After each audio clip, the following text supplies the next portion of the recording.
जय मसीह प्रिय साथीहरू, परमेश्वरको जीवित वचनले यसरी भन्दछ। 1 यूहन्ना 3:9 यसरी लेखिएको छ, परमेश्वरबाट जन्मेको कसैले पनि पाप गरिरहँदैन, किनकि उहाँको स्वभाव त्यसमा रहन्छ र त्यसले पाप गरिरहन सक्दैन, किनभने त्यो परमेश्वरबाट जन्मेको हो। यस पदले नयाँ जन्म र परिवर्तन भएको जीवनको बारेमा सिकाउँछ। परमेश्वरबाट जन्मिनु भनेको केवल मण्डली जानु, बप्तिस्मा लिनु वा आफूलाई क्रिस्चियन भन्नु मात्र होइन। यसको अर्थ येशू ख्रीष्टलाई आफ्नो प्रभु र मुक्तिदाताको स्वीकार गरेर नयाँ जीवन प्राप्त गर्नु हो।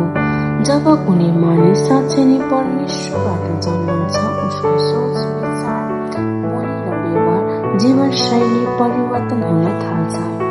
यस पदमा पापको अभ्यास गर्दैन भनिएको छ। यसको अर्थ विश्वासीहरूले कहिले गल्ती गर्दैनन् होइन, कति समय गल्ती गरेर र कमजोरी भएर कहिलेकाहीँ पापमा पनि लड्न सक्छ। तर परमेश्वरको सन्तानले पापलाई आफ्नो जीवनशैली बनाउँदैन। उसले पापलाई प्रेम गर्दैन, बरु पश्चाताप गरेर परमेश्वरतर्फ फर्कन्छ। जसरी दाउदले पनि पाप गरेका थिए, तर उनले आफ्नो पाप स्वीकार गरेर परमेश्वरसँग क्षमा मागे।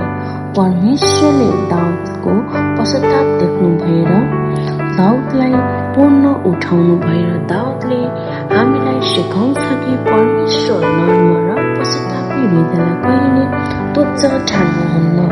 यदि आज हाम्रो जीवनमा कुनै पाप, रिस, घमण्ड, झुट, लोभ वा क्षमा नगर्ने मन छ भने आज नै प्रभुको सामु आउनुहोस्। उहाँले क्षमा गर्न साथै शुद्ध पार्न र नयाँ जीवन सुरुवात गर्न तयार पार्नुहुन्छ। येशू ख्रीष्टले क्रुसमा हाम्रो पापको दण्ड भोग्नुभयो र उहाँको रगतले हामीलाई शुद्ध बनाउनुहुन्छ।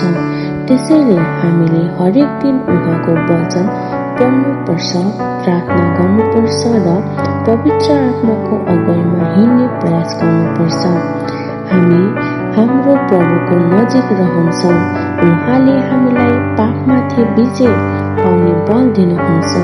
आज हामी आफैलाई एउटा प्रश्न गरौँ, के हाम्रो जीवन ख्रीष्टलाई पाएर परिवर्तन भएको छ? के ख्रीष्टलाई पाएर हामी परमेश्वरको इच्छामा हिँडेका छौँ? के हामी दैनिकी रूपमा वचन पढ्दछौँ? के दैनिकी रूपमा हामी प्रार्थना गरिरहेका छौँ?